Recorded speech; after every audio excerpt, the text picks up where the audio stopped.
दोस्तों आज हम बात कर रहे हैं मॉडल पेपर 10वीं क्लास का गणित विषय का। इससे पहले जो भी विषय हैं वो सारे कंप्लीट करा दिए गए हैं, जिसमें आपका हमने इंग्लिश विषय जो है कंप्लीट करा दिया है, तो आप इंग्लिश भी देख सकते हैं। पूरा विषय कंप्लीट सॉल्यूशन के साथ में है। फिर आपका हिंदी जो मॉडल पेपर है उसको भी कंप्लीट करा दिया गया है। इंग्लिश, हिंदी, आप मैथ तो आप देख ही रहे हैं। इसके अलावा जो आपका साइंस का पेपर है, ठीक है, उसको भी सॉल्व करा दिया गया है। फिर सोशल साइंस का जो पेपर है आपका, ये भी हमने सॉल्व करा दिया है, यानी कि सामाजिक विज्ञान का भी पेपर आपका सॉल्व्ड है। और आपका संस्कृत का पेपर भी हमने सॉल्व कर दिया है। तो इस तरह से आप सब देख सकते हैं कि आपका विषय नंबर 1, विषय नंबर 2, विषय नंबर 3, विषय नंबर 4, विषय नंबर 5 और विषय नंबर 6, ये सारे के सारे सॉल्यूशन के साथ उपलब्ध है। और ये सारे के सारे मॉडल पेपर जो है 2024 एग्जाम के लिए जारी किए गए हैं बोर्ड के द्वारा। 2023 का इससे पहले हमने सॉल्व करवा दिया था। 2023 का अगर आपने नहीं देखा है तो उसको ज़रूर देख लेना, अगर आप एग्ज़ाम में अच्छे नंबर प्राप्त करना चाहते हैं। और 2022 का भी मैं कहूँगा उसको भी देख लीजिए।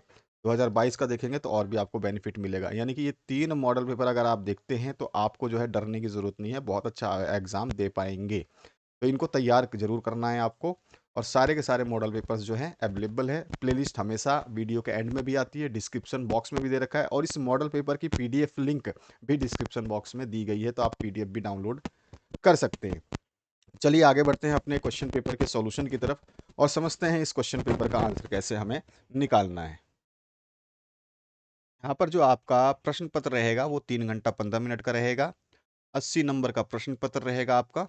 और यहाँ पे आपको ये निर्देश थोड़े से देख लेने हैं। इन निर्देशों में कुछ खास नहीं है। निर्देश जो होते हैं वो प्रश्नों से ऊपर होते हैं। जहाँ पे जैसे कि ये प्रश्न है आपका, इससे पहले बहुविकल्पीय प्रश्न है, तो यहाँ पर बोला गया है कि उत्तर का सही चयन करके उत्तर पुस्तिका में आपको लिखनी है। जो भी उत्तर एमसीक्यू का सही है उसको आपको चेक करके निकाल करके लिखना होगा।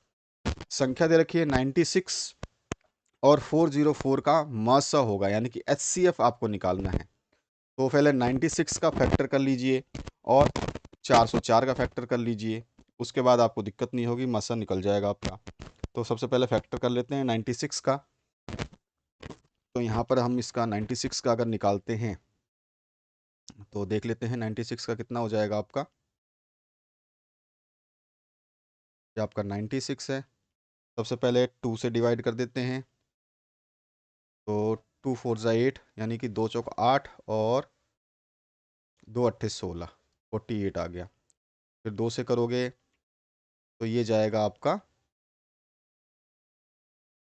24 बार में। 2 दूनी 4, 2 चौक 8। फिर आप इसको 2 से करेंगे तो ये चला जाएगा आपका 12 बार में। फिर आप 2 से करोगे तो ये चला जाएगा आपका 6 बार में। फिर आप 2 से करोगे तो ये चला जाएगा आपका 3 बार में। और फिर आपका 3 से लास्ट में 1 बार। तो इस तरह से ये आपका लघुत्तम ले लिया आपने 96 का। तो इसके फैक्टर्स जो हैं वो देख लेते हैं। कितने बने हमारे पास में। तो 2 गुणा 2 गुणा 2 गुणा 2 गुणा 2, यानी 4 बार तो आपके 2 आ गए। तो 2 गुणा में 2, फिर गुणा 2, फिर गुणा 2, 4 बार तो 2 हैं। और 1 2 3 4 5 बार 2 है। 5 बार 2 है और 1 बार 3 है। अब दूसरी जो संख्या है 404, इसका भी निकाल लेते हैं। तो इधर ले लेते हैं हम 404 को साइड में और इसके सॉल्यूशन को देख लेते हैं क्या आने वाला है इसका लघुत्तम। हमने ले लिया यहाँ पे अंक 404। 2 से करेंगे तो 2 दूनी 4, 2 बार में गया। फिर आपका 0 का 0 आ गया, फिर 2 दूनी 4। फिर इसको एक बार और करेंगे हम 2 से, तो आपके पास आ जाएगा 2 एकम 2, फिर 0 2 एकम 2। अब ये आगे किसी से नहीं जाएगा, 101 किसी के टेबल में नहीं आता है। तो फैक्टर हो गए कंप्लीट। यानी कि जो दूसरा फैक्टर बना वो बना इसका, वो बना हमारे को 2 गुणा 2 फिर गुणा में 101। बस इतना ही आया इसका। अब आप यहाँ पे देख सकते हैं इसमें कॉमन क्या क्या है। जो कॉमन है उसको ले लेंगे। यहाँ पर देखिए इन दोनों में हाईएस्ट कॉमन क्या है, एक तो 2 ये दिखाई दे रहा है और एक 2 यहाँ पर भी आपको कॉमन दिखाई दे रहा है। अब ये 2 कॉमन है, तो इसमें से एक 2 ले लेंगे और इसमें से एक 2 ले लेंगे, यानी कि हमारे पास जो आएगा 2 गुणा में 2 आ जाएगा, जिसकी वैल्यू कितनी होती है 4। तो हमारे पास आंसर आ गया 4, यानी कि द ऑप्शन इसका करेक्ट हो जाता। आपको निकालना आना चाहिए, उसके बाद सॉल्यूशन आसानी से आपके बन जाएंगे। तो द ऑप्शन जो है करेक्ट हो जाएगा आपका इस क्वेश्चन का आंसर। आगे बढ़ते हैं नेक्स्ट क्वेश्चन की तरफ। नेक्स्ट जो क्वेश्चन है आपसे पूछा गया है, यदि बहुपद x बराबर px जो है पॉलिनोमियल दिया गया है, इसमें आपका x square minus 2x minus 15 के शून्यांक a व b हो तो ए बी का मान आपको बताना है। ए बी का मान क्या होगा? जो हमारे शून्यांक होते हैं, आप जानते हो उसको हम अल्फा और बीटा भी कहते हैं। तो ए की जगह अल्फा मान सकते हो, इसको बीटा मान सकते हो चाहो तो, बाकी कोई दिक्कत नहीं है। और यहाँ पर हमारे को ए के मान निकाल लेना है, तो यहाँ पर ए की वैल्यू कितनी है? तो ए बराबर आप देख रहे हो कि एक्स स्क्वायर साथ में कुछ भी नहीं है, तो यहाँ पर एक हो गया। जब कुछ नहीं होता तो एक माना जाता है। बी की वैल्यू की बात करें तो बी में जो है एक्स के साथ -2 है, तो बी बराबर जो है आपका -2 हो जाएगा। और साथ ही साथ जो है सी आप देख सकते हो, सी क्या है आपका? तो सी यहाँ पर आपको दिखाई देगा, जो कि है -15। तो हमारे पास सी का जो मान आ गया वो आ गया -15। ठीक है। अब जानते हो अल्फा इंटू बीटा, अल्फा गुणा बीटा, जो यहाँ पे बोला गया ए इंटू बी बोल रहा है, ए इंटू बी, है ना? इसका मान जो होता है या तो ए इंटू बी लिखो या अल्फा इंटू बीटा लिखो। इसका मान क्या होता है? सी बटे ए होता है। आपको अच्छी तरह से पता होगा, स्कूल में करवाया होगा आपको। तो सी बटे ए होता है। सी का मान कितना है? यहाँ पर -15 है। तो हम यहाँ पर जो है सी की जगह क्या लिख लेते हैं? -15। और बटे में देखिए हमारे पास ए है, ए का मान कितना है? यहाँ पर 1 है, तो हमने लिख लिया 1। इसका मान कितना आ जाएगा? तो -15 आ रहा है। तो यानी कि हमारे पास -15 जो इसका आंसर हो जाएगा। तो ऑप्शन नंबर कौन सा सही है? ब ऑप्शन जो है करेक्ट हो जाएगा। यहाँ पे आप देख सकते हो -15 जो है हमारे ऑप्शन में है। आगे बढ़ते हैं, अलग क्वेश्चन जो दिया गया है उसकी बात करते हैं। यहाँ पूछा गया है 2, 3, 4, 5, 6 का औसत माध्य आपको बताना है। तो औसत माध्य का मतलब हो गया कि सभी को जोड़ो, जितनी संख्याएं हैं उनको जोड़ दो और जितनी संख्याएं उनसे भाग दे दो। यानी कि हम कहेंगे कि 2 plus 3 plus 4 plus 5 plus 6, total संख्याएं कितनी है ये? तो ये संख्याएं मेरे को देखने को मिल रही हैं 1, 2, 3, 4, 5। तो ये संख्याएं हो गई 5, तो हमने बट्टे में कर दिया 5। ठीक है। अब 5 कर दिया तो ये कितना हो गया? 3 और 2 5, 4 9, 9 और 5 14 और 6 20। तो यहाँ पे हो गया 20/5, यानी कि मान कितना आ जाएगा? 5 से काट दीजिए, 5 एकम 5, 5 चौक 20, यानी 4 आ गया उत्तर। तो 4 वाला ऑप्शन स करेक्ट हो जाएगा। आगे देखते हैं नेक्स्ट क्वेश्चन की तरफ। जो नेक्स्ट क्वेश्चन है इसमें क्या पूछा गया है उसकी बात करें तो यहाँ पे जो क्वेश्चन पूछा गया है, यदि 2x प्लस वाई बराबर 6 हो तो उसको संतुष्ट करने वाला युग्म होगा। कौन सा युग्म जो है इसको संतुष्ट करेगा? इसमें जो आपने मान दिए गए हैं उसको देख लेते हैं। यहाँ पर हमारे को पहला जो संख्या होती है वो x का मान होता है ब्रैकेट में, और दूसरी जो संख्या होती है वो y का मान होता है। इसी तरह से यहाँ पर भी ये x का मान है, ये y का मान है। इस तरह से अगला भी क्वेश्चन में x का, यहाँ पर आंसर में x का मान है, ये अगला वाला y का मान है। ये एक जो पहला वाला एक है ये x का मान है, दूसरा वाला एक जो है ये y का मान है। हमारे को एक्स वाई के मान सारे पता है। यहाँ पर हमारे को समीकरण दे रखी है, बस इस समीकरण में हमको इसको लिख करके सॉल्व कर लेना है। तो इस समीकरण में लिख लेते हैं, ये समीकरण क्या है? 2x प्लस वाई है, तो यहाँ लिख लेते हैं 2x प्लस वाई। ठीक है, बराबर कितना है? 6, ये दिया हुआ है। तो इसको संतुष्ट करने वाला समीकरण कौन सा है, यहाँ पर ऑप्शन कौन सा है, ये हमें बताना है। हमें संतुष्ट का मतलब हो गया, सीधी सीधी बात है कि x का और y का मान रख देना है। पहले वाले अगर x का मान 1 रखते हैं तो यहाँ पर x का मान 1 रखते हैं, 2 गुणा में, और x का मान कितना ले रहे हैं? पहला वाला 1। ठीक है, प्लस में y का मान यहाँ पे 2 दिया है तो 2 रखिए। तो आप देख सकते हैं ये क्या 6 के बराबर आ रहा है। तो 2 गुणा 1 2 प्लस 2 बराबर 4 होता है। ये 6 के बराबर नहीं आ रहा है, तो ये संतुष्ट नहीं कर रहा है। दूसरा समीकरण देखते हैं। दूसरे समीकरण को देखिए, यहाँ पर जो है आपसे क्या बोला गया है, इसी समीकरण को ले लेते हैं फिर से, 2x प्लस वाई बराबर 6। अब यहाँ पर हम यहाँ से मान ले रहे हैं। ठीक है, पहले x का मान जो है हमारे को लेना है 2, तो हम यहाँ पे ले लेते हैं x का मान 2। तो 2 गुणा में 2, ठीक है, प्लस y का मान कितना दिया हुआ है? यहाँ पे 1 दिया हुआ है, तो 1 ले लेते हैं। बराबर कितना आना चाहिए 6। देखते हैं 2 गुणा 2 कितना होता है 4, 4 प्लस 1 बराबर 6 नहीं होता है, 4 प्लस 1 कितना 5 होता है, तो ये भी संतुष्ट नहीं कर रहा। अगला जो देखते हैं स ऑप्शन लेते हैं, तो यहाँ पर फिर से हमारे को जो समीकरण दे रखी है वो है 2x प्लस वाई बराबर 6। ठीक है, यही समीकरण दे रखी है, बार बार में हम इसी समीकरण को यूज़ कर रहे हैं हर ऑप्शन के लिए। अब यहाँ पे x का मान आपको क्या दे रखा है 2, तो x का मान रख लीजिए 2, तो 2 गुणा में x का मान हमने रखा 2, प्लस में y का मान कितना दिया हुआ है यहाँ पे 2, तो y का मान भी हमने रखा 2, बराबर आना चाहिए 6। तो 2 गुणा 2 कितना हो गया 4, 4 प्लस 2 कितना हो गया 6, यानी कि ये संतुष्ट हो रहा है। 4 और 2 6, इधर भी 6 है, यानी कि ये ऑप्शन सही हो जाएगा। ऑप्शन नंबर स सही हो जाएगा, चौथे को चेक करने की ज़रूरत नहीं है। तो इस तरह से हमारा ये सॉल्यूशन कंप्लीट हुआ। आगे बढ़ते हैं अगले प्रश्न की तरफ। अगला जो प्रश्न है देखिए, यदि एपी कोई एपी है, इसका प्रथम पद 6 और सार्वंतर 3 हो तो एपी कैसी होगी आपको बताना है। बहुत ही सिंपल सा सॉल्यूशन है इसका, क्योंकि देखो ये एपी है, इसका प्रथम पद क्या है ध्यान रखिएगा, प्रथम पद क्या है 6 है। ठीक है, तो सबसे पहले हम देखते हैं कि प्रथम पद किसमें 6 है, हमें तो सॉल्व करने की जरूरत नहीं पड़ेगी। देखो इसमें प्रथम पद 3 है, ये गलत हो गया। इसमें प्रथम पद -4 है, ये भी गलत हो गया। इसमें प्रथम पद -6 है, ये भी गलत हो गया। तो सीधा सीधा हमारे पास ऑप्शन नंबर पहला ही आ जाता है कि भैया पहला पद 6 है। यहाँ पे बोल रहा है प्रथम पद क्या है 6 है, तो पहला पद इसी में केवल 6 है, बाकी सभी में तो 6 दिया ही नहीं है, तो हमारा सीधा आंसर हो गया। टाइम वेस्ट नहीं करना अपने को। अगला जो प्रश्न है उसकी बात करते हैं, निम्न में से कौन समरूपता की कसौटी नहीं है। नहीं की बात की गई है, ध्यान रखना है आपको, ये बताना आपको नहीं कौन सी समरूपता की कसौटी में खरा नहीं उतर रहा है, वो हमें बात करना है। अब सबसे पहले अगर आप देखोगे यहाँ पर इस क्वेश्चन में, तो सबसे पहला आपका है कोण कोण कोण, यानी कि हमारा जो है ये क्या हो जाता है एंगल एंगल एंगल। ठीक है, ये समरूपता की कसौटी होती है। ठीक है, इसके बाद भुजा कोण भुजा, यानी कि भुजा क्या होती है आपकी साइड, फिर एंगल और साइड, ये भी हमारी समरूपता की कसौटी होती है। हमें पूछा है गया है नहीं। भुजा भुजा भुजा, यानी कि साइड साइड साइड, ये भी हमारी समरूपता की कसौटी होती है, आपने पढ़ा है। तो ये तीनों तो होती है, यानी कि चौथा गलत होने वाला है।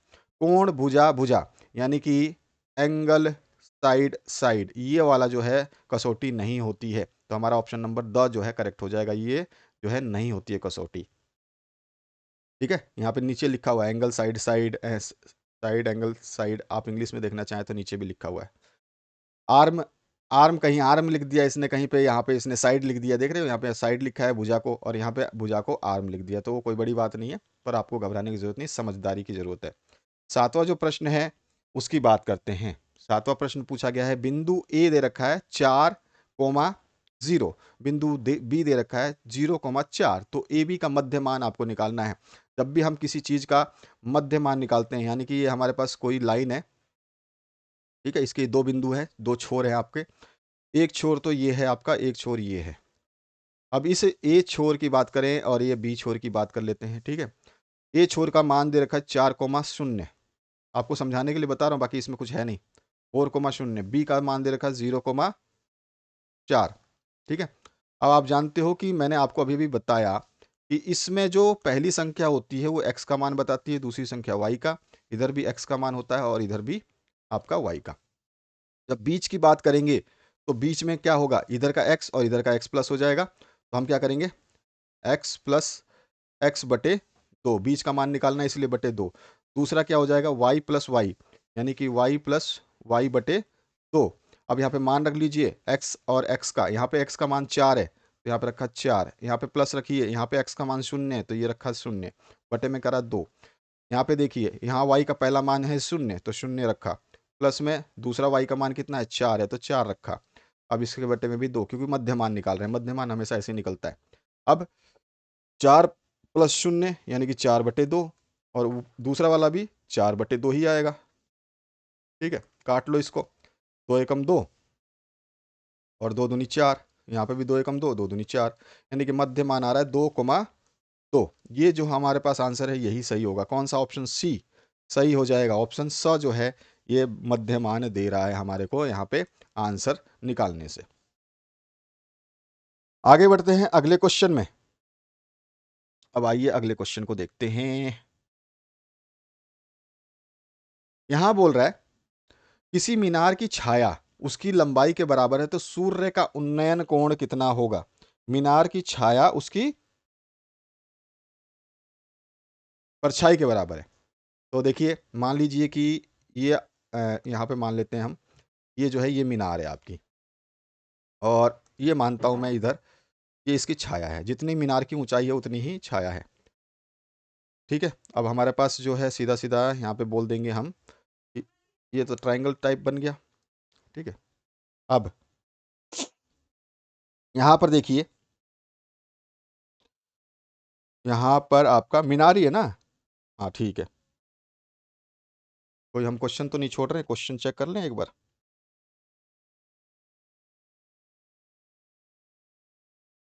अच्छा, 8वां क्वेश्चन छोड़ दिया हमने। 8वां क्वेश्चन कर लेते हैं पहले, उसके बाद उसको कर लेंगे। यहाँ पे देखिए, ये 8वां क्वेश्चन की बात कर रहे हैं हम। यहाँ बोल रहा है त्रिभुज ए बी सी में बी समकोण है। कोई त्रिभुज दे रखा है आपको, इस तरह से मान लो ये त्रिभुज है आपका,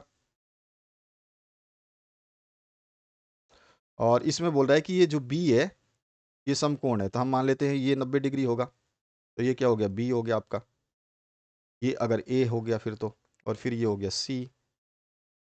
कोस ए का मान जो है 3/5 है, तो साइन ए का मान आपको निकालना है। कोस ए का मान 3/5 है, और आपको निकालना क्या है, साइन ए का मान। तो देखो, एक तो आप अपने तरीके से निकाल सकते हो, जिसमें आपका लाल बट्टे कक्का वाला फॉर्मूला लगा करके हम निकाल सकते हैं। ठीक है ना? और दूसरा तरीका और भी है, उससे भी निकाल सकते हैं। आपने ट्रिग्नोमेट्री वाला फॉर्मूला तो पढ़ा ही है, साइन स्क्वायर ए का मान यानी साइन स्क्वायर थीटा, हम क्या बोलते हैं, इस साइन स्क्वायर थीटा है, यहाँ पे थीटा की जगह क्या दिया हुआ है, ए दिया हुआ है, तो हम ए ले लेते हैं। तो साइन स्क्वायर ए प्लस कोस स्क्वायर ए बराबर क्या होता है, ये इसका मान होता है 1 के बराबर। आपको ये फॉर्मूला याद होगा। अगर आपको ये फॉर्मूला याद है तो यहाँ पर मान रख दीजिए, किसका मान है हमारे पास, साइन ए का तो निकालना है। तो साइन स्क्वायर ए तो हम छोड़ देते हैं, साइन स्क्वायर ए को आप एज इट इज छोड़ दीजिए। और हमारे पास कोस का मान दे रखा है, तो कोस का स्क्वायर कर देना, 3/5 का स्क्वायर हो जाएगा। ठीक है, 3/5 का स्क्वायर हो गया। इसका मान कितना है, टोटल 1 के बराबर होता है, जो कि हमारा फॉर्मूला बता रहा है। तो अब यहाँ पे साइन स्क्वायर ए को हम उसको उधर ले जाएंगे। अगर इसको इधर ले जाएंगे तो क्या हो जाएगा आपका, साइन स्क्वायर नहीं छोड़ेंगे तो 1 माइनस में ये कितना हो जाएगा, 3×3=9/25। यहाँ से साइन स्क्वायर ए बराबर क्या हो जाएगा, 1 माइनस में ये 3×3=9, और ये कितना हो जाएगा आपका 25, 9/25। ठीक है ना? अब हम यहाँ पे इसका एलसीएम ले ले तो कितना आ जाएगा, इसका मान आ रहा है 25 माइनस 9, 25-9/25 कितना आ जाएगा, हटा दे तो 25, 9 गया तो आपका कितना बचा है यहाँ पे, 16। यहाँ 16 और यहाँ पे 25 बच गया ना, तो कितना आ जाएगा आपका 25, ये 4×4 = 16 और 5×5 = 25। ठीक है, तो ये तो 16/25 आ गया आपका, राइट है ना? समझ में आ गया ना आपको? साइन स्क्वायर ए प्लस कोस स्क्वायर ए का मान जो होता है वो होता है 1 के बराबर, ये हमारा फॉर्मूला बताता है। फॉर्मूले में हमारे को केवल कोस ए का मान रखना है। कोस ए हमारे 3/5 दिया तो 3/5 रखा, इसका स्क्वायर कर दिया, क्योंकि यहाँ पे हमारा फॉर्मूले में स्क्वायर है। अब हमारे को साइन ए का मान निकालना है, स्क्वायर है अभी। अब हमने साइन ए का मान निकाला तो हमारे पास जो आया अभी तक वो आया साइन स्क्वायर बराबर, साइन स्क्वायर ए बराबर कितना आया, 16/25 आया। अब स्क्वायर हटाऊंगा तो उधर अंडर रूट हो जाएगा, यानी कि साइन ए बराबर क्या हो जाएगा, 16/25 का टोटल अंडर रूट, क्योंकि स्क्वायर हटा रहे, स्क्वायर हटाते ही तो इधर अगर 4 का स्क्वायर निकालोगे तो 4 होता है, 16 का स्क्वायर निकालोगे तो 4 हो जाएगा, और 25 का स्क्वायर निकालोगे तो 5 हो जाएगा। तो 5/4/5 जो आंसर है वो सही हो जाएगा, यानी कि ब ऑप्शन यहाँ पे देखने को मिल रहा है हमारा सही हो जाएगा। समझ में आ गया होगा अब आपको ये क्वेश्चन। अब आते हैं हम अगले क्वेश्चन पे। यहाँ पे बोल रहा था जो ये मीनार है आपकी, ये क्या है, ये मीनार है जो तीर वाला है, और ये जो नीचे है ये इसकी छाया है। ठीक है, तो बोल रहा है कि ये जो मीनार है जिसकी ऊंचाई जितनी है उतनी ही इस छाया की बराबरी है, मतलब जितना ऊंचा मीनार है उतनी ही लंबी ये छाया है। ठीक है, समझ में आ गया होगा आपको। अब ये हो गया आपका कौन सा एंगल, ये हो गया आपका थीटा एंगल, है ना। हम जानते हैं कि देखो ये अगर जितना हाइट अगर मीनार की है, समझना थोड़ा सा, जितनी हाइट मीनार की है, मान लो कि एच है, ठीक है, हाइट मतलब ऊंचाई, उतनी ही छाया की लंबाई है, यानी कि ये भी एच के बराबर ही होगा, मान सकता हूं ना मैं, भाई लंबाई जो है वो ऊंचाई के बराबर होगा, तो दोनों एच एच हो गए। हमें पता है कि टेन थीटा बराबर क्या होता है, तो अभी आपको पता है लंब बटे आधार। लंब क्या है यहाँ पे, एच, हमारा टेन थीटा का मान क्या होता है, लंब बटे आधार होता है, ये सभी ने पढ़ा है।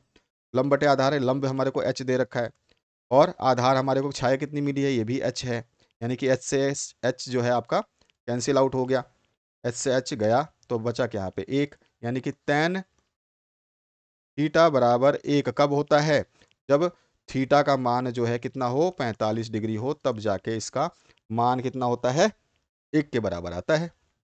ठीक है, तो थीटा कितना होगा यहाँ पे, 45 डिग्री होगा, बस इतना ही बताना था हमको। आगे बढ़ते हैं नेक्स्ट क्वेश्चन की तरफ।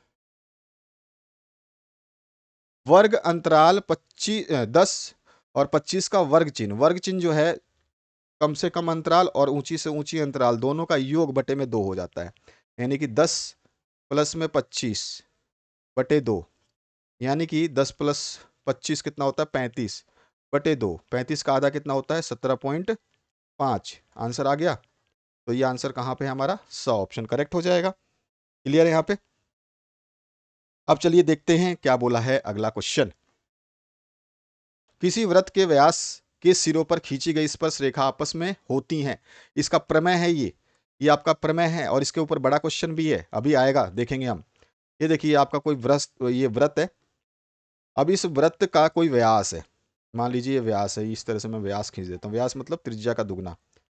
अब बोल रहा है कि व्रत के व्यास के सिरों पर खींची गई स्पर्श रेखा, अब व्रत का व्यास है, यहाँ पर सिरा है और एक यहाँ पे सिरा है, तो इस सिरे पे अगर मैं कोई स्पर्श रेखा खींचूं, मतलब ये एक स्पर्श रेखा है और एक सिरे पे ये स्पर्श रेखा है, तो ये दोनों आपस में देखने में क्या लग रही हैं आपको, तो ये क्या होती है, ये समानांतर होती हैं, आपस में क्या होती हैं, समानांतर होती हैं। ठीक है, तो यहाँ पर जो है ब ऑप्शन करेक्ट हो जाएगा। अगला जो प्रश्न है उसकी बात करते हैं। यहाँ पूछा गया है, भुजा 7 सेंटीमीटर वाले एक घनाकार ब्लॉक के ऊपर एक अर्धगोला रखा हुआ है, अर्धगोले का अधिकतम व्यास कितना हो सकता है, अर्धगोले का अधिकतम व्यास कितना हो सकता है। क्वेश्चन बोल रहा है उसको हमें पहले डायग्राम से समझ लेना है तो ज्यादा आसान रहेगा। बोल रहा है मान लीजिए कि ये कोई आपका ब्लॉक है, ठीक है, ये कैसा है, आपका एक ब्लॉक है, कैसा है, घन आकार का, ठीक है, तो इस तरह का ब्लॉक हो गया। अब इस ब्लॉक के ऊपर एक अर्धगोला रखा हुआ है, तो अर्धगोले की बात करें तो अर्धगोला, देखिए ध्यान रखिएगा यहाँ पर, एक घनाकार ब्लॉक के ऊपर अर्धगोला रखा हुआ है, अर्धगोले का अधिकतम व्यास, चलिए मान लेते हैं कि यहाँ पर हमने एक गोला बना लिया, ये गोला रखा हुआ है, समझना आप थोड़ा सा, ये गोला रखा हुआ है पूरा का पूरा। अब इसमें बोल रहा है कि अर्ध गोला रखा हुआ है, पूरा गोला नहीं रखा हुआ है, तो आप आधा गोला मान लीजिए, तो आधा गोला मैं मानता हूं कि ये आधा, इधर से ऐसे करना चाहो तो भी आपका आधा हो जाएगा, ठीक है। अगर आप ऐसे करना चाहो, ये व्यास हो गया है ना, अर्ध गोला का मतलब है आधा टुकड़ा, तो आधा हो गया ये, और इधर से करोगे तो भी ये आधा ही होगा, चाहे आप ऊपर से सीधा काटो या फिर इधर से ऐसे काटो। और इसने बोला है कि जो भुजा है, ये जो भुजा है ना, ये भुजा कितनी की है, ये भी 7 की है, ये भी 7 की है, क्योंकि ये घन है, ठीक है। घनाभ होता तो अलग अलग भुजाएं होती, लेकिन घन है तो घन का जो है सारी भुजाएं बराबर होती है, यानी कि इसमें भुजा 7 है। आप देख सकते हो कि इस बिंदु से लेकर के इस बिंदु तक, अगर ये आधा गोला मैं मान लूँ, ये वाला केवल इस पोर्शन को, ध्यान देना, केवल इस पोर्शन को ले लूँ आधा गोला, ये वाला आधा गोला ले लूँ, तो आप बताओ इसमें सबसे ज्यादा व्यास, अर्धगोले का अधिकतम व्यास कितना दिखाई दे रहा है आपको, ये वाला, और ये कितना है 7, भाई इसके बराबर ही तो है, इस वाली लाइन के बराबर ही तो है ये भी, तो यहाँ पे 7 हो गया। चाहे तो आप ऐसे करोगे तो भी आप, ये अगर ये गोला ऐसे काटना चाहो ऐसे, इस तरह से काटोगे तो भी ये वाला अर्धगोला का व्यास कितना हो गया 7। तो यानी कि हमारे पास किसी भी तरह से करेंगे तो 7 ही अधिकतम जो है इसका व्यास हो सकता है। 7 सेंटीमीटर इसका आंसर हो जाएगा, ऑप्शन करेक्ट। अगला जो क्वेश्चन है, एक वृत्त के प्रत्येक चतुर्थांश के कोण का मान होता है। एक वृत्त जो है, ये रहा वृत्त आपके सामने, और इसका चतुर्थांश यानी 4 हिस्से कर दीजिए। तो इस तरह से पहला हिस्सा आधा कर दिया हमने और ये दूसरा हिस्सा हो गया। अब बताइए कि इस वृत्त के चतुर्थांश के कोण का मान कितना होगा। अगर इस चतुर्थांश, इस चौथे हिस्से की बात करूं तो यहाँ पे 90 डिग्री बन रहा है। ठीक है, पहले हिस्से की बात करूं, अगर ये पहला हिस्सा है और ये दूसरा हिस्सा है, अगर मान लो ये तीसरा हिस्सा है और ये चौथा हिस्सा है, तो कोई भी आप किधर से भी गिनोगे तो चौथा हिस्सा हमेशा आ जाएगा। यहाँ से गिनेंगे तो 1 2 3 4 ये हो जाएगा। यहाँ से गिनेंगे 1 2 3 4 ये हो जाएगा। या फिर यहाँ से हम गिनेंगे 1 2 3 4 यहाँ पे आ जाएगा। तो चतुर्थांश चारों मतलब एक जैसे ही हैं और सभी का एंगल कितना है, ये भी 90 बना रहा है, ये भी 90 बना रहा है, ये भी 90 है और ये भी 90 है। यानी कि हम कहेंगे कि चतुर्थांश का जो एंगल का मान होता है वो कितना होता है, 90 डिग्री होता है। तो एक वृत्त के प्रत्येक चतुर्थांश के कोण का मान जो है वो 90 डिग्री होता है। यहाँ पे द ऑप्शन जो है करेक्ट हो जाएगा आपका। अब आगे बढ़ते हैं नेक्स्ट क्वेश्चन की तरफ। एक पासे को उछालने पर 6 से बड़े 6 से बड़ा अंक आने की प्रायिकता क्या होगी। तो आप जानते हो एक जो लूडो का पासा होता है, आपने देख रखा है, ठीक है, जिसको हम डाइस बोलते हैं। तो इस तरह का वो डाइस होता है, आपने देखा होगा, आपने सभी ने लूडो खेला होगा, अभी भी खेलते होंगे। तो इस तरह का जो डाइस होता है आपका, ये जो लूडो की ये जो बना हुआ है लूडो का, इस तरह की आकृति होती है गोटी। अब इस पे 6 ही फलक होते हैं, आपको पता है 6 अंक से ज़्यादा नहीं होते, ये आपने देख रखा है। तो ये बोल रहा है 6 से बड़ा अंक आने की प्रायिकता क्या हो जाएगी, शून्य हो जाएगी, यानी कि आ ही नहीं सकता है। सीधी सी बात है, इतना तो समझदारी हमारे को पता है। 6 से बड़ा अंक तो लूडो पे होता ही नहीं है, तो 6 से बड़ा अंक नहीं होगा तो प्रायिकता कितनी हो जाएगी, प्रोबेबिलिटी हो जाएगी 0। आगे बढ़ते हैं नेक्स्ट क्वेश्चन की तरफ। अब यहाँ पे क्या बोल रहा है, समांतर श्रेणी जो है ये -3 -1/2 और फिर 2 है, डैश डैश करके 11वां पद इसका पूछा गया कि 11वां पद क्या होगा इस समांतर श्रेणी का। यहाँ जो प्रथम पद है वो कितना दिया हुआ है, तो हमारे को ए का मान जो दिया हुआ है वो आप देख सकते हैं -3 है। यहाँ पे ए का मान, डी सार्वंतर निकाल लीजिए, तो डी का मान कितना आ जाएगा, तो डी निकाल लेते हैं। तो आपका पहला जो पद है उसको दूसरे पद में से माइनस कर देंगे, तो दूसरा पद यहाँ पर है -1/2, यहाँ पे हो गया -1/2। इसमें से माइनस करना हमारे को पहला पद, पहला पद क्या है, -3 है, तो इसको हम माइनस कर रहे हैं -3 को। तो यहाँ पे आ जाएगा डी बराबर कितना आ जाएगा, ये माइनस का 1/2 तो रहेगा ही, और ये माइनस माइनस प्लस का 3 हो जाएगा। ठीक है, डी बराबर कितना आ जाएगा, एलसीएम ले लीजिए। तो एलसीएम लेने से हमारे पास ये आ जाएगा 2, और यहाँ पर आ जाएगा आपका माइनस का 1, और ये आ जाएगा प्लस का 3 दूनी 6, यानी कि यहाँ पर बस डी का मान आ गया 5/2। सार्वंतर आ गया हमारे पास। ए का वैल्यू पता है, A11 का सूत्र लगा देंगे, A11 का हमारे पास मान पूछा है, तो A प्लस में n-1 इंटू डी, यही होता है फॉर्मूला। ए का मान हमारे को पता ही है कितना दे रखा है, -3। n कितना पद है हमारे को, 11वां पद की बात हो रहा है, तो 11 -1, डी हमने निकाल लिया कितना था वो 5/2। यहाँ पे कितना हो जाएगा, माइनस का 3, और 10 में से -1 गया तो आपका 11 में से -1 गया तो आपका हो जाएगा यहाँ पे 10।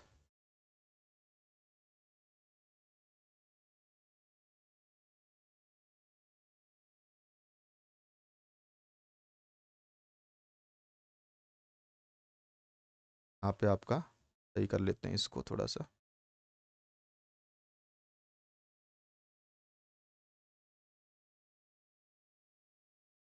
माइनस, यहाँ पे 11 में से -1 गया तो 10, और इनटू में 5/2 सॉल्व कर लीजिए, तो ये माइनस का 3 10। अच्छा, यहाँ पर तो ये प्लस का साइन है ना, प्लस का साइन आप लगाना भूल जाओगे तो गड़बड़ हो जाएगा, यही चीज़ गड़बड़ कर देंगे। तो यहाँ पे आ गया -3 प्लस 10×5 50, 50/2, 50/2 -3 प्लस 25, कितना आ जाएगा, माइनस का 3 25 में से हटाओगे तो 22, ये आंसर आ गया। तो हमारे पास A11 का जो आंसर आया वो 22 आया, यानी पहला ऑप्शन ही सही हो जाएगा हमारा। इसके बाद आइए नेक्स्ट क्वेश्चन की तरफ, जो कि फिलअप्स हैं आपके। निम्नलिखित प्रश्नों के रिक्त स्थानों की पूर्ति हमें करनी है। तो यहाँ पे सबसे पहला जो प्रश्न है बहुत सिंपल सा है, एपी दे रखी है आपको। इस एपी में जो है आपसे क्या बोला है कि प्रथम पद खाली स्थान और सार्वंतर खाली स्थान है। तो प्रथम पद तो 3 हो गया, आप देख रहे हो कि पहला पद कितना है, 3 है यहाँ पर। और सार्वंतर यानी कि डी निकालेंगे तो डी बराबर क्या हो जाएगा, आपका जो दूसरा पद है वो लिख लेंगे और उसमें से पहला पद को घटा देंगे। घटाओगे तो कितना आ जाएगा, डी का मान -2। तो हमारे पास आ गया -2। तो ये रहा पहला पद और ये रहा आपका सार्वंतर।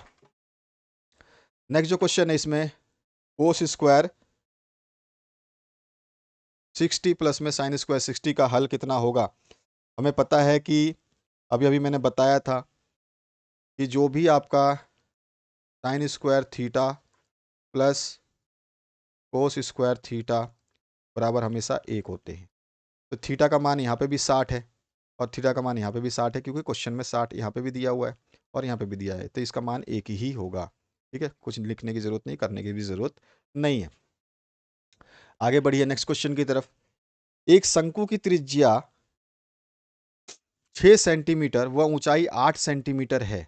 शंकु की तिर्यक ऊंचाई हमें निकालनी है। तो हमारा शंकु जो है, आप जानते हो शंकु आपका किस तरह से होता है, जो हम कैप पहनते हैं बर्थडे पे, तो इस तरह का पहनते हैं। ठीक है,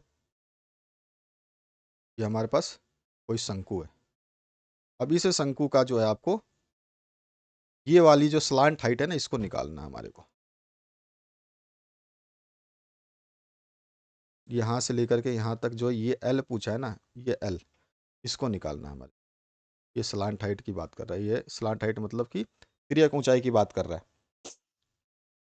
तो हमें तिर्यक ऊंचाई निकालनी है। अब देखो तिर्यक ऊंचाई कैसे, आपका शंकु है ये, इस शंकु को अगर हम ध्यान से देखें तो इसमें आपको एक चीज़ दिखाई दे रही है। यहाँ पर हमारे को जो चीज़ दी है उसको भी ध्यान रखना है। हमारे को देखो ऊंचाई दे रखी है इस तरह से, ये वाली जो ऊंचाई है ना ये दे रखी है, और ये हमारा शंकु हो गया। ठीक है, शंकु के सेंटर से हम जो है ऊंचाई ले रहे हैं, और ये है 90 डिग्री का कोण। अब हमारे को निकालना है कर्ण, ये एल क्या है, कर्ण है। ऊंचाई कितनी दे रखी है, शंकु की त्रिज्या यानी कि नीचे वाला बेस जो है ये दे रखा है 6, और ऊंचाई कितनी दे रखी है, ये दे रखी है 8। ये हो गया लंब, ये हो गया आधार, हमें निकालना है कर्ण। ठीक है ना, यानी कि कर्ण यानी कि एल। और हमारे को पता है कर्ण का स्क्वायर जो होता है वो आधार का स्क्वायर प्लस में लंब का स्क्वायर होता है, ये सभी को पता है। तो कर्ण के मान लेता हूँ, ठीक है, के का स्क्वायर बराबर आधार को ए मान लेता हूँ, आधार जो है 6 है, 6 का स्क्वायर प्लस में 8 का स्क्वायर, यहाँ पे के का स्क्वायर बराबर में 36 प्लस में 64। के स्क्वायर बराबर कितना हो गया, दोनों को जोड़ दोगे 100, और के का मान हमें जो के मतलब इस एल का मान, कर्ण इसको के माना है कर्ण, ठीक है, एल मान लीजिए कोई दिक्कत नहीं है। तो यहाँ पे 100 का क्या हो जाएगा, √100। √100 से बाहर जैसे निकलेगा तो यहाँ पे 10 आ जाएगा इसका मान। तो ये कितना आया हमारे पास, 10 सेंटीमीटर पहले लिख दिया है मैंने। अब अगला जो प्रश्न है इसकी बात करते हैं। इसमें जो आपसे पूछा गया है, वर्गीकृत आंकड़ों का माध्य ज्ञात करने का सूत्र। वर्गीकृत आंकड़े हैं तो इसका माध्य अगर हम निकालेंगे तो क्या आएगा, इसका फॉर्मूला याद है आपको, सिंपल सा तो फॉर्मूला है, अगर याद होगा तो आपको, L L plus n/2, n/2 minus इसमें CF।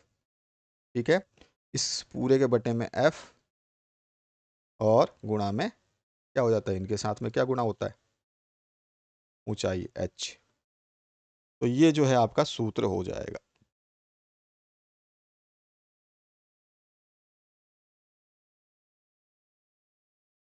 अब आगे बढ़ते हैं नेक्स्ट क्वेश्चन की तरफ।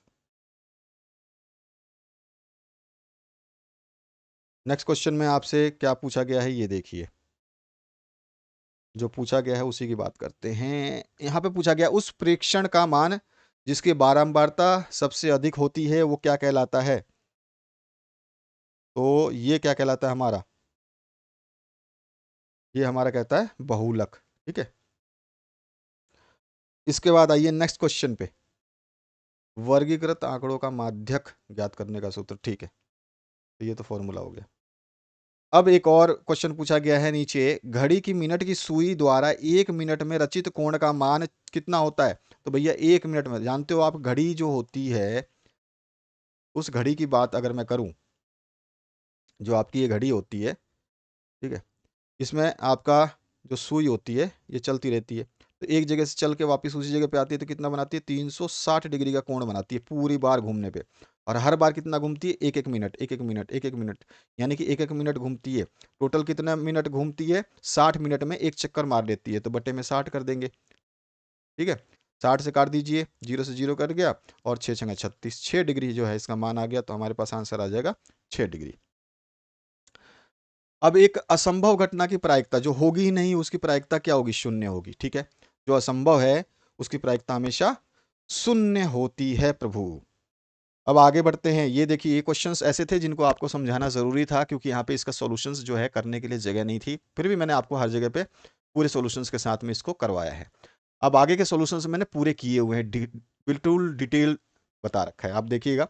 और जो आप पीडीएफ वगैरह कोई भी पीडीएफ चाहते हैं ना, तो लास्ट में एक आपको मैसेज मिलेगा, उस मैसेज को चेक कर लेना। इसी वीडियो में लास्ट में सब कुछ लिखा है कि कैसे आप इस पीडीएफ को या फिर किसी भी सब्जेक्ट के पीडीएफ को आप प्राप्त कर सकते हैं, इस ईयर का भी और पिछले साल का भी और उससे पिछले साल का भी। जो हमारे वीडियोस देखते हैं, जो सॉल्यूशंस आपको चाहिए, तो उनके आप उत्तर प्राप्त कर सकते हैं सॉल्यूशन के साथ में, मॉडल पेपर्स के।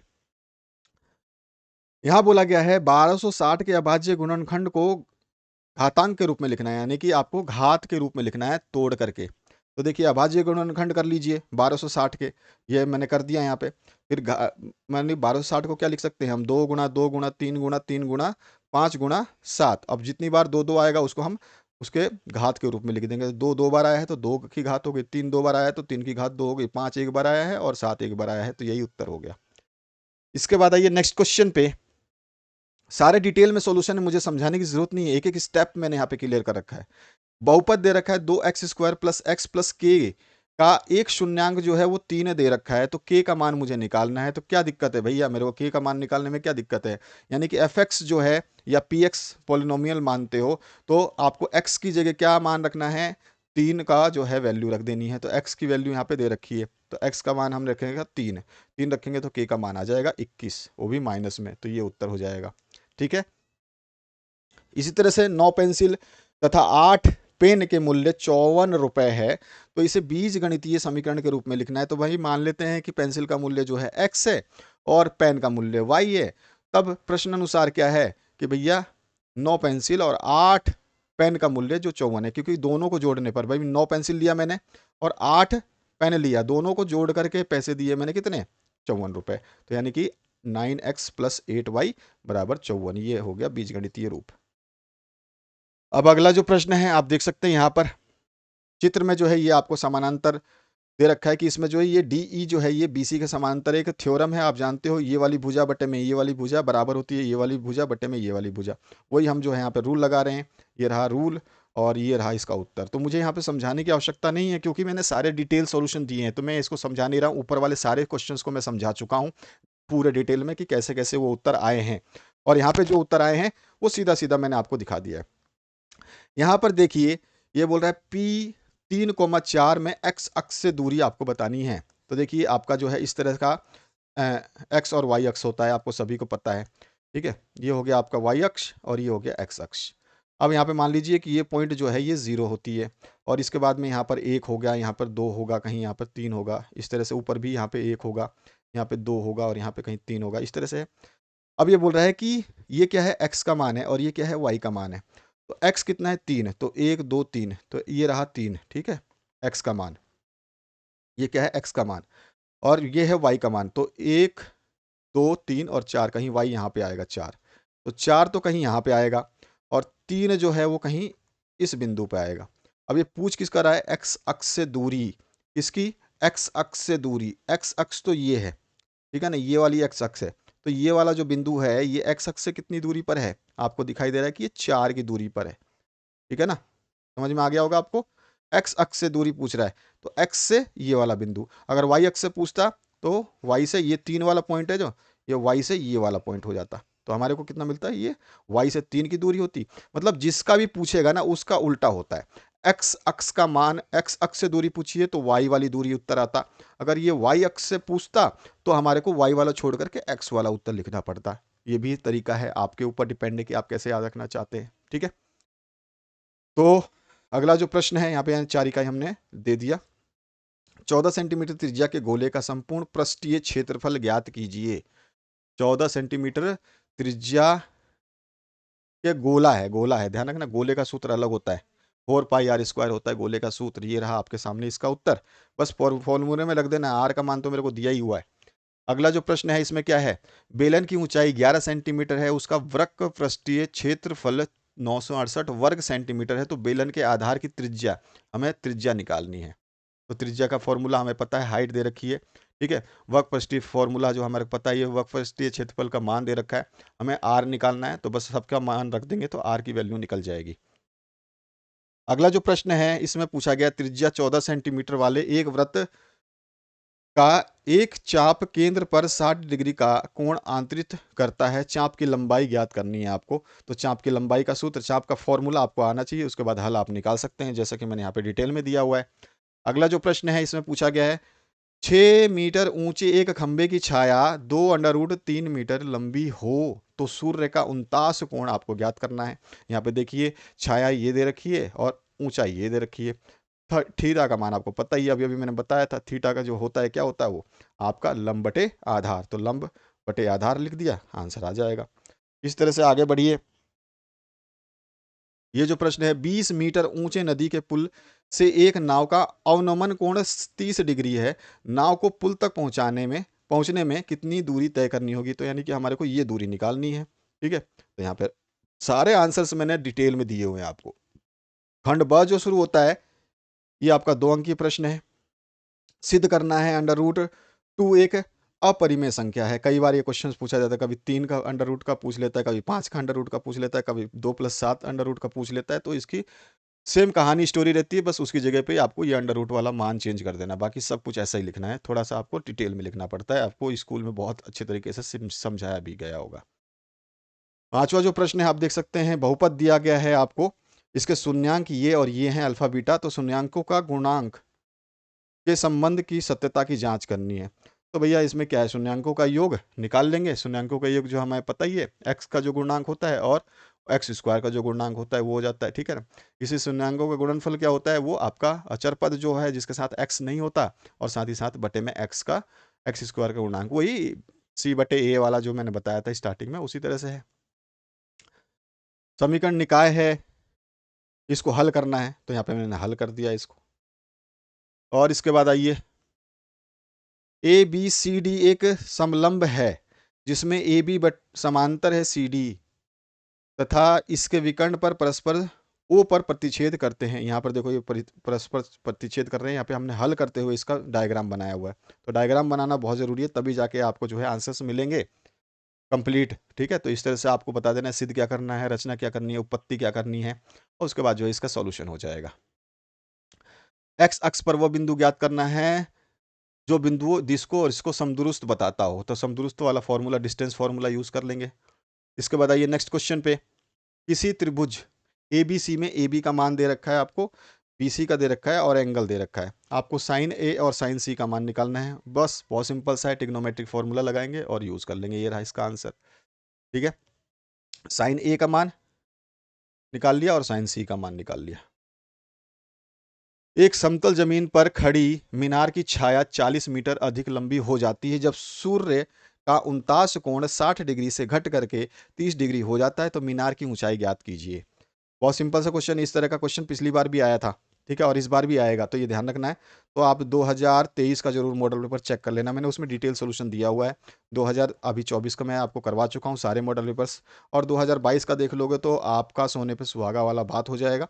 इन सभी के PDF अवेलेबल है उत्तर के साथ में, चाहे आप किसी भी सब्जेक्ट का चाहे तो उसको ले सकते हैं, और सबको लेने के लिए नीचे मैं आपको डिटेल में दे देता हूँ कि कैसे कैसे आप संपर्क कर सकते हैं, ले सकते हैं। तो 10वां क्वेश्चन का आंसर तो आप समझ में आ गए होगा आपको, तो इस तरह से आपको करना है।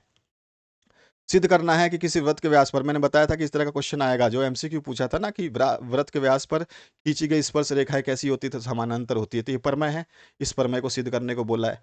नेक्स्ट जो 12वां क्वेश्चन है, इसी तरह से आपको दिया गया है कि 12 सेंटीमीटर त्रिज्या वाले एक वृत्त की जीवा जो है केंद्र पर 60 डिग्री का कोण आंतरित करती है।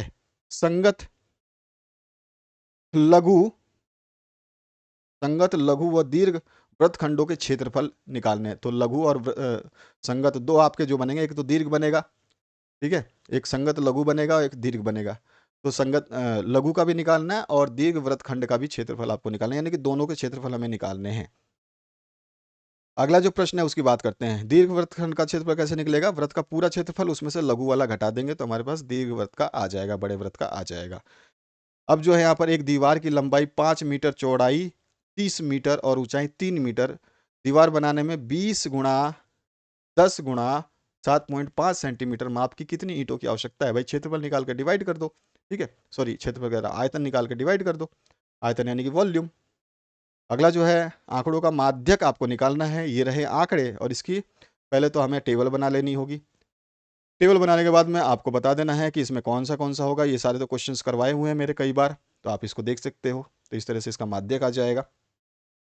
दो पासों को एक साथ फेंका जाता है, इसकी क्या प्रायिकता है? दोनों पासों में समान अंक प्राप्त होंगे और दोनों पासों के अंकों का योग जो है 7 प्राप्त होगा। सबसे पहले यहाँ पर जो भी परिणाम है हम उसको लिख लेते हैं कि भाई क्या क्या आ सकता है। तो भैया 1 1 आ सकता है, 1 2 आ सकता है, 1 3 आ सकता है, 1 4 1 5 1 6, फिर 2 1 2 2 2 3, इस तरह से चलते रहेंगे। ये टोटल परिणाम आएंगे। परिणाम देखेंगे, टोटल निकल के आ रहे हैं 36 परिणाम आ सकते हैं।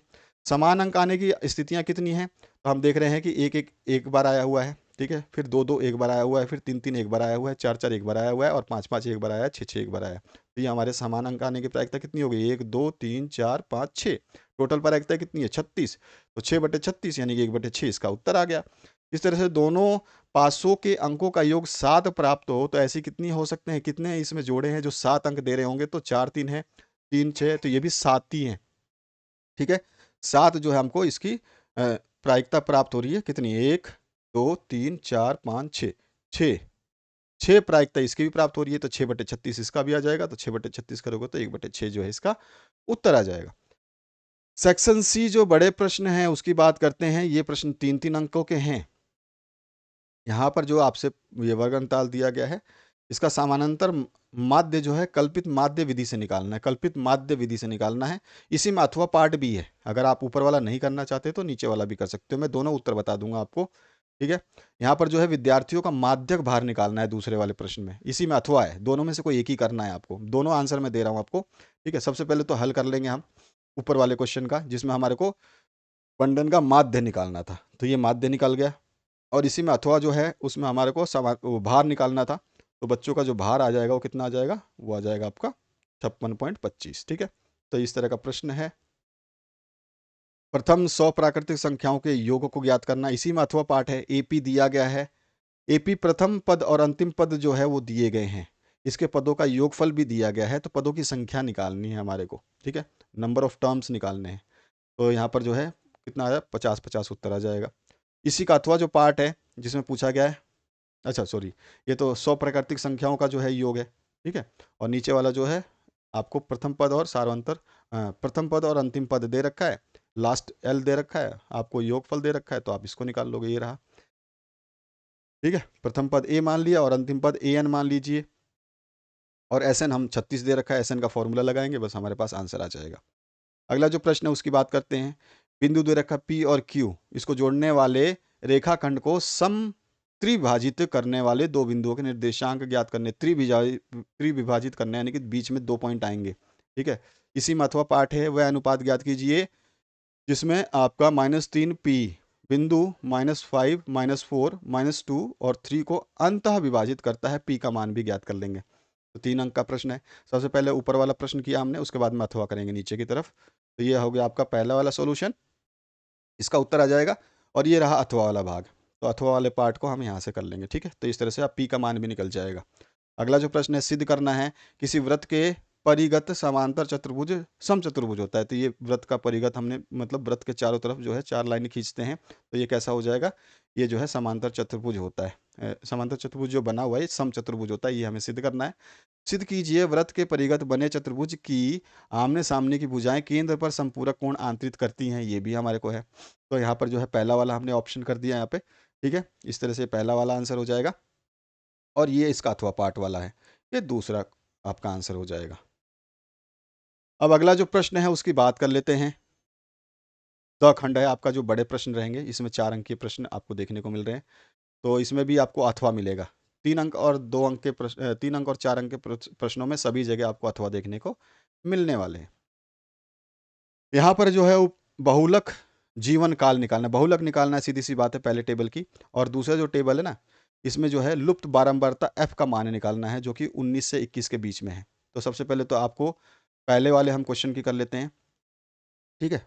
अधिकतम बारंबारता कितनी, इसकी टेबल बनाना चाहो तो बना सकते हो, बाकी मैंने इस टेबल को देखकर ही आंसर इसका दे दिया है। सबसे ज़्यादा बारंबारता कितनी है, 61 है, ठीक है ना, यहाँ पे देख रहे हो आप। तो इसीलिए हमने ले लिया कि सबसे अधिक बारंबारता 61 है, तो इसकी संगत वर्ग अंतराल जो है 60 से 80 आ रही है, देख सकते हो आप। 61 की 60 से 80 है, बस आपको कुछ नहीं करना है, बस फिर उसके बाद में फॉर्मूला लगाना है, आंसर डाल देना है। इसी का अथवा जो पार्ट है उसकी बात करते हैं, जिसमें आपसे बोला गया है लुप्त एफ का मान निकालना है, जो फ्रीक्वेंसी एफ का मान निकालना है। ये टेबल एक ही है, ये गलती से 2 जगह बन गया है, ठीक है ना, ये टेबल एक ही है, तो टेबल को सही कर लीजिए। ये गलती से 2 टेबल बन गए हैं, है टेबल एक ही ये। इसको हटा देते हैं, इरेज कर देते हैं इसको।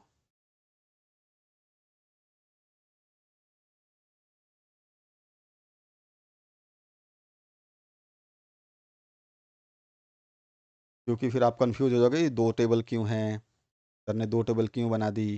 2 टेबल नहीं है प्रभु, जिसको भी समझ में नहीं आ रहा है, वही टेबल है जो ऊपर दे रखी है क्वेश्चन में, जिसमें एफ का मान हमें निकालना है। तो ये हमारी, ये टेबल एक ही है पूरी की पूरी, ठीक है। अच्छा, इसको खींच देते हैं लाइन को, और समझ में आ जाएगा आपको।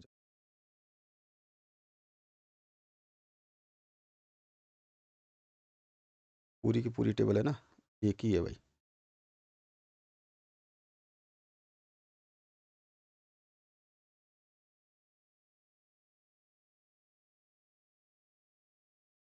ये पूरी टेबल एक ही है, ठीक है। इसमें 11 से 13, 13 से 15, 15 से 17, 17 से 19, 19 से 21, 21 से 23 और 23 से 25 जो बारंबारताएं दे रखी है, इसमें हमें एफ का मान निकालना था, ठीक है। और उसी को एफ के मान को निकालने के लिए हमने ये टेबल जो है ड्रॉ करी है। अब आगे बढ़ते हैं इसके कंप्लीट सॉल्यूशन की तरफ। तो ये तो टेबल आपने समझ ली, और जो है इसका कंप्लीट सॉल्यूशन ये नीचे की तरफ है। इसका फॉर्मूला लगाना है, बस आपको कुछ करना नहीं है, टेबल बनाना सही आना चाहिए बस आपको। 2 क्रमागत धनात्मक पूर्णांक ज्ञात कीजिए जिनके वर्गों का योग 365 हो या फिर अथवा में है। क्या एक ऐसी आम की बगिया बनाना संभव, आम की बगिया बनाना संभव है जिसकी लंबाई चौड़ाई से दुगनी हो और उसका क्षेत्रफल 800 मीटर स्क्वायर हो। यदि हाँ, तो उसकी लंबाई और चौड़ाई भी हमें ज्ञात करना है। तो 21वें प्रश्न का सबसे पहले तो हम निकालेंगे क्रमागत धनात्मक पूर्णांकों का संख्या, जिसका योग जो है आपको वर्गों का योग कितना 365 हो। तो हम तो मान लेते हैं धनात्मक पूर्णांक जो है x है, और दूसरा धनात्मक पूर्णांक क्या हो जाएगा, एक बड़ा हो जाएगा, x+1 हो जाएगा। फिर उसके बाद में हमारा फॉर्मूला पता ही है, फॉर्मूला में इसको डाल देंगे, इसका स्क्वायर हो जाएगा पहले वाले का, दूसरे का स्क्वायर, टोटल दे रखा है 365, बस अब आपका आंसर निकल जाएगा।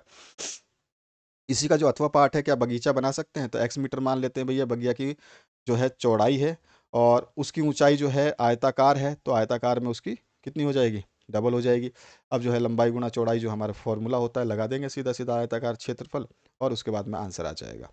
सिद्ध करना है आपको ये वाला प्रश्न जो है ट्रिग्नोमेट्री सेक्शन से, सबसे बड़ा जो है आपका क्षेत्रफल वाला आएगा, सबसे ज़्यादा 13 नंबर का चैप्टर बनेगा क्षेत्रफल वाला, मेंसुरेशन वाला। और इसका ब्लूप्रिंट मैंने दे रखा है, वीडियो के डिस्क्रिप्शन बॉक्स में आप जाओगे तो मिल जाएगा, ठीक है। और दूसरी बात जो है मैंने बताया कि जैसे कि अगर आप कोई पीडीएफ प्राप्त करना चाहते हैं तो कैसे प्राप्त करेंगे, कोई भी पीडीएफ का आंसर अगर आपको चाहिए तो उसके आपको 50 रुपीज़ चार्जेस देने होंगे। गूगल पे या फ़ोन पे आप कर सकते हैं, स्क्रीनशॉट आप भेज देंगे, यूपीआई नंबर यही रहेगा, व्हाट्सएप पे आप कर सकते हैं। तो आप जैसे भी व्हाट्सएप पे मतलब अपना स्क्रीनशॉट भेज देंगे, तो व्हाट्सएप नंबर पे जैसे ही आप पेमेंट करते हैं और ये यूपीआई भेजते हैं, तो यूपीआई भेजने के बाद में जिस सब्जेक्ट का आपको चाहिए उसका स्क्रीनशॉट दे दे, ठीक है? या फिर उस सब्जेक्ट का नाम लिख दे कि सर ये वाला वीडियो है, इसका मुझे पीडीएफ चाहिए, तो इस तरह से आप ले सकते हैं। चलिए अब आगे बढ़ते हैं। ये निर्देश तो आपको समझ में आ चुका होगा कैसे करना है। जिसको चाहिए उसके लिए, बाकी ज़रूरी नहीं है कि आप सभी लो, आपकी जिसकी इच्छा हो वो ले सकता है। जैसे 4 बच्चे मिल करके या 5 बच्चे मिल करके 50 रुपीज़ आसानी से पे कर सकते हैं। हर बच्चे को मात्र 10 रुपए ही लगेंगे और पीडीएफ आपस में आप शेयर कर लोगे, ठीक है? एक पीडीएफ तो आप अपने आपस में भेज दोगे एक दूसरे को, तो पीडीएफ तो आपको फ्री मिल जाएगी। तो इस तरह से आप आसानी से 50 रुपये, चार्जेस ज़्यादा नहीं है, आप 5 दोस्त मिल करके 10-10 रुपये इकट्ठा करके आप जो है पेमेंट कर सकते हैं। बहुत ही सिंपल सा फंडा है और सारे सब्जेक्ट के आंसर्स मिलेंगे जो जो चाहिए आपको। तो आप जितने आप पेमेंट करेंगे उतने जो है आंसर्स आप ले सकते हैं। अब बात करते हैं इस 22वें प्रश्न की, जिसमें हमें सिद्ध करना है ये वाला, अथवा में है जो है सिद्ध करना है ये वाला। तो दोनों में से कोई एक ही करना है, मैंने दोनों ही कर दिए हैं। एलएचएस ले लिया है, फिर उसके बाद में इसको सिद्ध कर दिया। फॉर्मूला वही है, sine square plus cos square, theta बराबर 1 का मान होता है, तो ये सिद्ध कर दिया। ठीक है, इसका अथवा पार्ट वाला जो है यहाँ पर हमने a प्लस बी स्क्वायर का फॉर्मूला लगाया हुआ है। ठीक है, और यहाँ पर फिर से वही sine square plus cos square theta का मान 1 होता है, वो वाला फॉर्मूला लगाया बस। तो साइन कोस में ही खेलना है हमको और हो जाता है आसानी से पूरा का पूरा कल्याण। तो आशा करता हूँ इस वीडियो को देख लिया होगा, और पीडीएफ चाहिए तो आप इस तरह से प्राप्त कर सकते हैं। निर्देश आपके सामने है और थंबनेल आपके सामने आ चुकी है। इस पूरे प्लेलिस्ट को देख सकते हैं, वीडियो के डिस्क्रिप्शन बॉक्स को भी चेक कर सकते हैं। Thank you very much, have a good day.